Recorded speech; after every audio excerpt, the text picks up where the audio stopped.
So Oscar asks us today, is it okay to have coffee every day? Um, and I mean, as with all answers, it depends on if you tolerate the coffee well. But if you are tolerating coffee well and you have enough energy on board, I don't really see an issue with drinking coffee every day. And even in some studies, having multiple cups a day was shown protective against neurologic diseases and against multiple types of cancers, and has also been shown to be extremely protective against liver cancer. And again, you want to have a good quality coffee, and you want to make sure that you're tolerating it well and you have energy on board. So you have it with either some cream and some sugar if you tolerate those, or you have fruit juice with it if you're taking shots of espresso or whatnot. So the other benefits of coffee besides being protective of the liver and cancer and neurological diseases, caffeine has some beneficial effects in and of itself. Once your body gets a tolerance to caffeine, it doesn't necessarily jack up the adrenal glands like a lot of people think. That effect starts to calm down, but I think it has some aromatase inhibiting effects. I'm pretty sure that it has some of those effects. Then the other thing is some other compounds in the coffee have some anti-opiate effects. So they block the effect of opiates within the digestive tract. And then there's different antioxidant compounds within coffee or plant compounds that have a protective effect against endotoxin. So there's a whole host of benefits of coffee and of caffeine, especially if you're tolerating the coffee and the caffeine well and you're taking it with enough nutrients and whatnot. And I think there's some studies talking about the major source of antioxidant plant compounds in many Westerners' diet is actually coffee. Yeah. So it has a lot of benefits. There are some negatives to it, and that's based around if you can't tolerate the increase in metabolism that the coffee brings. But there is a ton of benefits from it. I mean, there's a ton of research showing benefits from coffee. That I haven't really seen so much negative research from coffee, and most of that negative research has shown when people first start taking it, when it increases metabolism, it can cause a release of catecholamines like adrenaline and adrenaline and norepinephrine or noradrenaline, and over time you basically develop a tolerance to that, especially if you have enough resources on board. So but there's a ton of benefits shown to be present with coffee, especially for the liver and especially against different cancers. Yeah, and just to back up a little bit, as far like coffee as a whole includes various nutrients that are actually within the coffee. You get some magnesium and some B vitamins and things.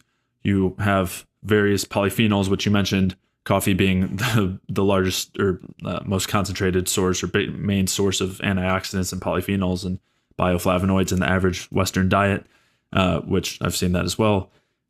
And then also, of course, there's caffeine in there. And so that's really one of the biggest factors that people are considering. And so between the caffeine and then a couple other components of the coffee, it has a metabolically stimulating effect, meaning that it's kind of like pressing down on the gas pedal a little bit, similar to thyroid hormone would. And because of that, it can have like juxtaposing effects depending on how like somebody's you mentioned like energetic state, but depending on where someone's metabolic health is, where for one, if they don't have enough fuel to support that increased demand essentially, and if they don't have or if they're having trouble converting that fuel to energy, which we talk all the time about so many different things that cause problems there, then they're not going to respond well to coffee. They'll get really jittery. So the effects here that in the mainstream, a lot of people consider to be beneficial or like why they use coffee is for this big energy boost, and they get kind of jittery and a little hyperactive. And that's generally a sign of an increase in stress hormones, meaning that either someone's not eating enough fat, carbs, calories as a whole, or they're not able to effectively convert the food that they're eating into energy. And because of that, when you're kind of stepping on the gas pedal with the caffeine and the coffee as a whole, you're causing a stressful effect, which is, again, this is not beneficial. Or I would say that that's harmful. And the fact that we see benefits with coffee despite that in the average person probably means that there are a lot of other benefits there that outweigh it. But what we're not looking for, like that's not what we're looking for when somebody's using coffee. That would be a sign that, as you mentioned, somebody's not really tolerating it. But you can improve your tolerance to coffee by fixing the things that support energy production, or fixing the factors that are involved in energy production. and also by making sure you're getting enough food and fuel. And that can mean getting enough food throughout the day or week, but also within the meal that you're having that coffee with, or what exactly you're having that coffee with. So if you're starting your day off with just coffee, then that's generally a very good way to increase your stress hormones right when you wake up. Which what we really want to do when we wake up is bring those stress hormones down, since that's normally when they peak. So if you are not responding well to coffee, I would make sure that you're having it with enough carbohydrates, especially, and ideally with a meal as well, so that it digests a little slower, and maybe try having a smaller amount and things like that, so that you're not having that jittery effect or that hyperactive effect. And instead, what you should notice is maybe more energy, but more of a relaxed energy that, people talk about when they have very good caffeine tolerance, to even be able to have coffee before like bedtime, before going to sleep, and it'll actually help them relax. And which, I mean, I've experienced that, and helps somebody fall asleep. And so that would be, and that it wouldn't have the same effect during the day. It's not necessarily going to make you fall asleep in the morning, but it shouldn't have that kind of hyperactivity, jittery effect. If it does, that's a sign of it increasing stress hormones. Yep. So those are all things. It also takes time to develop tolerance to caffeine and to coffee in general. It can, yeah. I mean, it can, but not much. For example, for you tolerate coffee pretty well, but for me, no matter how much, for me, it takes time for me to develop tolerance, and it does make me jittery in general. And I think that is just related to individuality with exposure to coffee. But right. For some people, my dad drinks coffee every single day, and he won't go without it because, it helps him function well. He feels great when he's on it. He's not jittery. He's not sweaty. He's been drinking it for 40 years. Right. So I think there is some individuality with it, but where my mom won't touch it at all. Right. Yeah. There's definitely individuality as far as caffeine clearance and tolerance. And I know that there are some potential genetic factors there that are talked about when they do some of those, like the 23andMe genetic testing that has to do with caffeine clearance. So I think that could be involved. Yeah. Definitely, as far as, another factor as far as caffeine clearance that would be separate can also be liver function, where regardless of if you're eating enough, if your liver is not functioning well, then you might not be able to process that caffeine well. It might be sticking around for a long time. And it would, in the long term, probably still have a beneficial effect on your liver function, and you might actually be able to have improved tolerance over time due to that. But in the short term, you might be getting some stress effects. So ideally, I would try to do it in a way that doesn't lead to those stress effects in the short term. But yeah, so as you mentioned as well, as far as tolerance goes to caffeine, I think it doesn't take long. Where I think it's 2 weeks. I think if I've seen a few days. I thought I'm going to pull it up right now. Well, while you pull that up, the other thing that coffee is also helpful for that a lot of people don't realize is that it tends to help with digestion.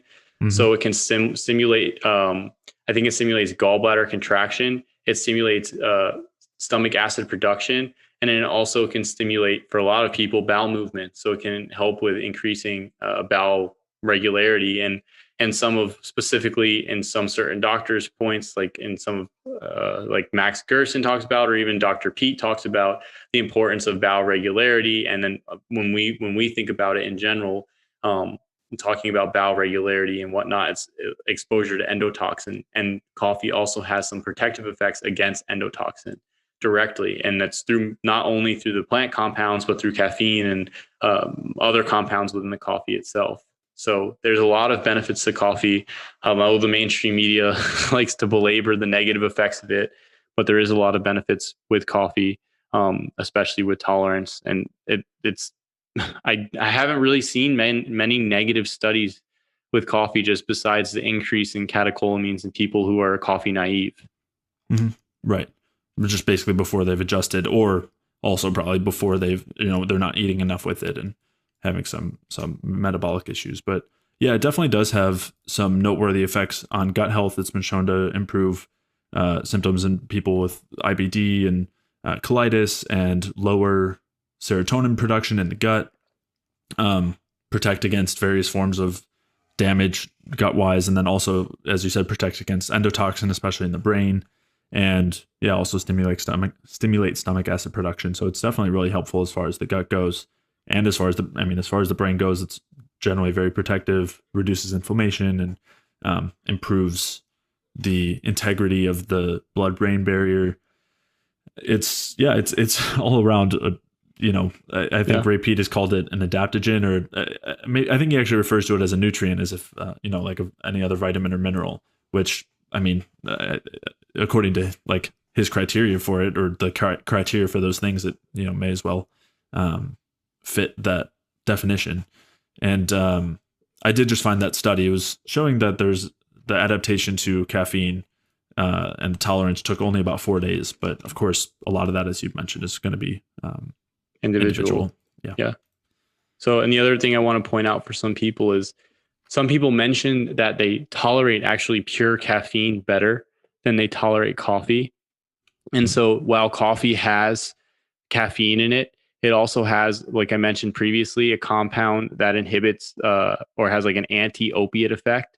So if you have a decent amount of opiogenic foods in your diet, like wheat or dairy or soy, and then you start using coffee, it can block the inhibitory effects or the opiate effects of those foods on top of having caffeine. So it could be like a double, like a I guess a double whammy, like an increased effect just from that on top of what it can, and stimulating the adrenergic hormones. So it can have a bunch of effects simultaneously, and it can be pretty potent for some people. Mm-hmm. So, and then it does have a pretty potent effect on stimulating liver enzymes, not your ALT and AST in terms of like liver damage, but actually like some of the detoxification pathways within the liver. And it's also partly why it's protective of the liver. Yeah. Yeah. And it's like very, very protective against, it's been shown to be protective against alcoholic liver injury and support liver health. And yeah, I mean, and we talk about all these things as an intricate system. Right now, we're kind of just listing some of the details, but it's not independent. Its ability to improve insulin sensitivity and stimulate our metabolism and its anti-cancer effects are not separate. And those things are not separate from the effects on liver health or on all-cause mortality or anything else like that. So, yeah.